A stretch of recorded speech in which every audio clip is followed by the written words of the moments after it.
Hey guys, and welcome back to my channel. And today's video is going to be another one of those, you know, things I'm not going to be buying or spending my money on anymore category kind of videos. I've done a couple of these. I've done one specifically for makeup, one specifically for skincare, and then every once in a while I do skincare and makeup, just like beauty categories in general, kind of videos. So yeah, I have a couple of them, two, three maybe, I don't remember how many, but I think I'm gonna make like a playlist for like all of them where all my videos can be, and I'm gonna leave a link for that in the description box down below. So if you want to watch or you want to know more such categories of products that I don't want to spend my money on anymore kind of videos, I'm gonna leave a link for all of them and you can go binge watch. But yeah, this is my third, maybe fourth video in this series where I'm going to talk about 5 more categories. So yeah, that's what this video is going to be all about. Definitely make sure you subscribe to my channel before you proceed watching this video if you're new to my channel, and also hit on the bell button which is next to the subscribe button, because that way you'll get to know every single time I post a new video. And now let's jump right in and okay. Let's jump right in and start talking about the 5 categories of products which I'm not going to spend my money on. So yeah, let's go. Now the first category is one that I've just realized it's unnecessary.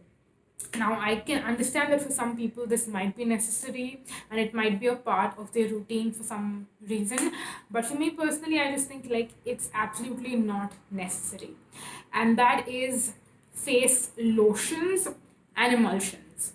Now, I feel like in the Indian market, lotions were present even before. They're kind of like a more lightweight, liquidy moisturizer and have more of like a liquid consistency, whereas emulsions kind of came in the market when more K beauty brands started coming in the market. I feel like mostly you will see a product just labeled as an emulsion when it is a K beauty brand and a K beauty product. And I feel like lotions and emulsions are very similar to each other in terms of the consistency. Now, I will have to say though that there is one exception that I'm going to make when it comes to this particular category, and that is the Ulla Henriksen oil balancing, oil control hydrator. I don't know what the name of the product is, but I'm going to leave a picture on the screen right here for that. And I feel like this is something that I see myself repurchasing in the future when I'm able to go to the US or have someone coming down from the US. I will definitely order this product because I tried a sample and I really liked it. And the reason why I'm having this as an exception is because it's not just a regular lotion or a regular emulsion which is supposed to hydrate the skin. It also has AHAs and BHAs in it, and I feel like for the winter time specifically, rather than using an AHA BHA serum, I would prefer something like this. So yeah, that's the reason why this particular product is an exception when it comes to this category. But any hydrating lotion, hydrating emulsion, it's just not necessary. I think moisturizer is enough, and that does a very good job of being like an occlusive, and I think it you say it as occlusive, I think, but basically something that just seals all the moisture inside and doesn't let I mean, I should not say doesn't let moisture leave your skin, because even with moisturizer, trans epidermal water loss still exists. So yeah, I feel like a very simple routine with a cleanser, toner maybe in the morning, or even if you prefer toner at night, serum and then moisturizer is enough. You don't need a lotion for any kind of extra hydration. At least I don't. If you have dry skin, then maybe you might need something like that, but I personally don't. So yeah, I'm not gonna waste any more money on lotions and emulsions because for me personally they are just not necessary. So yeah, moving on next to another category which I feel like I have very similar thoughts on, and in the past I have said, and I have actually said that a product from this particular category is a holy grail for me, and I take my words back. and this particular category is hydrating toners. Now again, toner is a category which I feel like it's very personal preference. Some people think that it's necessary, some people don't think it's necessary. I personally am somewhere right in the middle. I feel like toners are not necessary for everyone, and if toners are really doing something for your skin, like they have some sort of an active ingredient in them, like vitamin C or niacinamide, or AHAs and BHAs, which are like chemical exfoliation toners, and I think that they can really do a very good job. And they can actually benefit your skin, and your, like, they can add some sort of a value to your skincare routine, if you know what I mean. But if a toner is just supposed to hydrate your skin, or if it's like a face mist or something like that, face mists, I think I have spoken about in the past also. I may or may not have, where I spoke about how it's a category I don't really want to spend my money on. And there is again one exception to that, which is the Juicy Chemistry, um, their tea tree toner, I believe, or tea tree face mist. I'm not sure of the exact name. Again, I will have a picture, or I'll have a link in the description box for it. That is the only face mist which I have discovered, which makes some sort of a difference to my skin, and actually benefits my skin and my skincare routine in some sort of way. But apart from that, regular hydrating toners and moisturizing toners, I just feel like all of these product categories are pretty unnecessary for me, I want to say. So yeah, I've spent my money on them in the past. I wouldn't say I regret spending my money on them, but I just won't do that again in the future. So yeah, hydrating toners are a no-no for me personally. And again, I totally understand if some of you like toners and like hydrating toners, like hydrating face mist, because the experience can be really nice. But apart from that experience, your skin doesn't really benefit in any sort of way from these kind of products. So yeah, those are just my thoughts, and I'm going to leave you with that.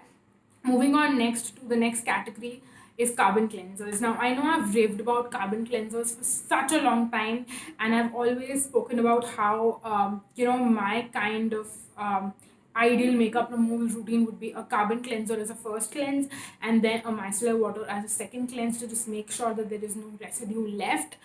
But ever since I discovered, the Clinique TTDO, the Face Shop Cleansing Cream, and ever since I discovered the world of double cleansing when it comes to like any sort of cleansing oil, cleansing balm, cleansing cream, any of those sort of products, I feel like I have slowly drifted away from carbon cleansers, and now I feel like carbon cleansers are just not necessary. Obviously, I can use carbon cleansers as a second cleanse, but I can use any face wash as a second cleanse, and it would still give me the same results. I feel like if I'm using a cleansing oil or a cleansing balm as my first step, it removes 98% of my makeup, and the 2% that is left, any regular face wash can do it. If I have a morning cleanser and a night cleanser, and sometimes a morning and night cleanser are the same products, do I actually need to spend that extra money and add another extra product in my routine by also buying a carbon cleanser? No, like just for makeup removal, I feel like it is not really necessary, because the cleanser that I'm using in the morning or in the night can also be used after I do my first cleanse, if that makes sense. So yeah, that's the reason I'm just like, I'm saving on packaging, I'm saving on money.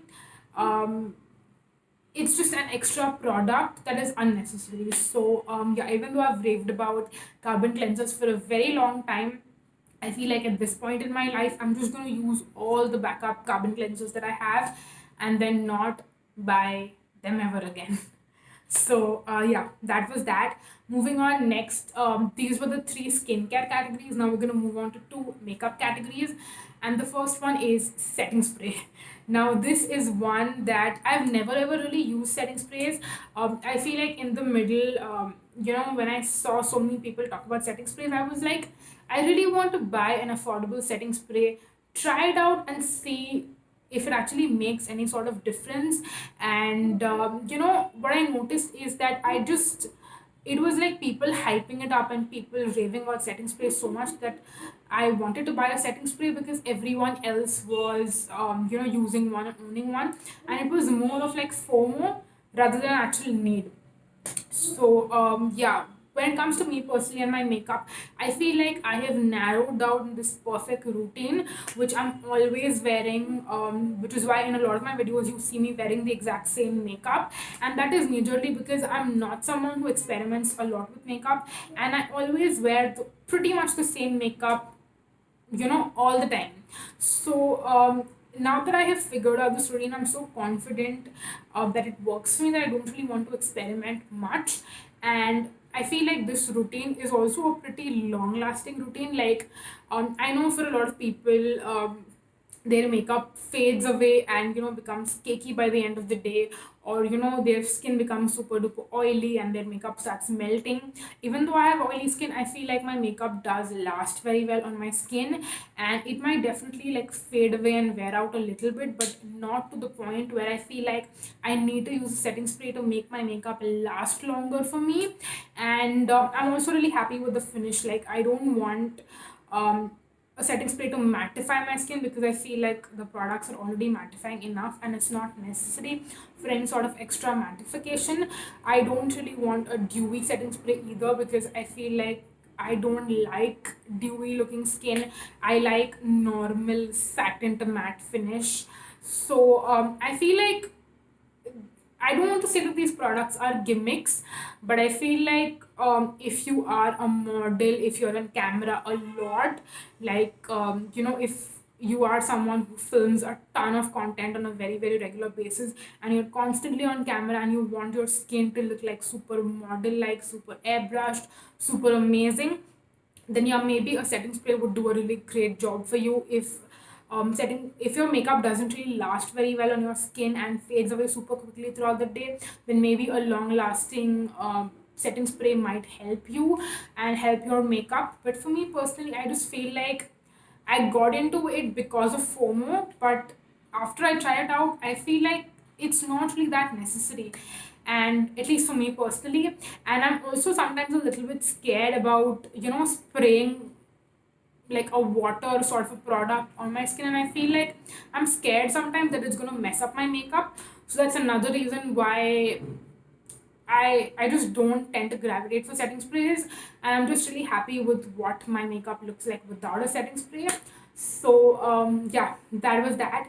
Moving on to the last category, this is something that I feel like I did buy for a while, and I always see it as a more of a value for money, because it's like you're getting more products for a cheaper price. And I'm talking about face palettes, and specifically I want to mention highlighter palettes. And I'll briefly talk about both the categories. So face palettes always seem like a better deal, because you're getting three products, and if you buy the three products individually, it's going to cost you more. But if you buy them together, it's a better deal. But the more I have noticed, different brands coming out with face palettes, I've always noticed that there is one product or maybe two products that I really like, but then I don't like something about the third one. Like, I have a sugar face palette right now, and I love the highlighter and I love the contour, but the blush is not one of my favorites. And even though I'm saying it, I'm actually wearing the blush right now, but it's not my favorite blush ever. I use it because I have it, and I don't want it to go bad before I am able to use it up. But I don't actually like absolutely love the product. Sometimes it's always like, one product doesn't really work well for you and the others do. And if you feel like it's a good value for you, then go ahead and spend your money on it. There's nothing wrong about that. But I just personally feel like if I am not gravitating to one of the products, that product is either going to go to waste, or I have to like zabardasti use it just because I don't want it to go waste, and then I'm not actually enjoying the process of using that product. And when it comes to highlighter palettes, I feel like there are so many different shades of highlighter in a particular palette. Like, there'll be a purpley toned highlighter, there'll be a mint toned highlighter, there'll be like a yellow toned highlighter, there'll be a more bronzy highlighter, there'll be a more pinky highlighter. And generally, when it comes to highlighters, we all have a specific preference that you like. I personally like a more champagne highlight, some people like a more gold highlight, some people like a more pinky toned highlight. Everyone has their preference, and highlighter is that one product you really don't need a lot of, because pretty much all of them look very similar to each other, and if the undertone is slightly more different, um, It's just that if you are someone who likes different types of highlighters, then maybe a highlighter palette would make sense for you. But if you have a preference that you like only a specific kind of highlighter, then a highlighter palette is not really going to add much value to you and your collection, because you're just going to tend to reach for the kind of highlighter that you like. Like if a palette has all of these different kind of highlighters and I only like champagne highlighters, I'm only going to use the champagne shade and all the other shades are going to go to waste. So even though I'm getting 8 highlighters for 2000, I'm just using that one shade, and all of the other shades are going to waste. So a big chunk of my money is still going to waste. So like, what is the point? So yeah, that's the reason why I feel like face palettes can kind of seem like they're a good deal, but they can end up being a waste of money, if that makes sense. So yeah, I would rather choose something like, if brands would start coming out, like how when it comes to eyeshadows you can like curate your own eyeshadow palette.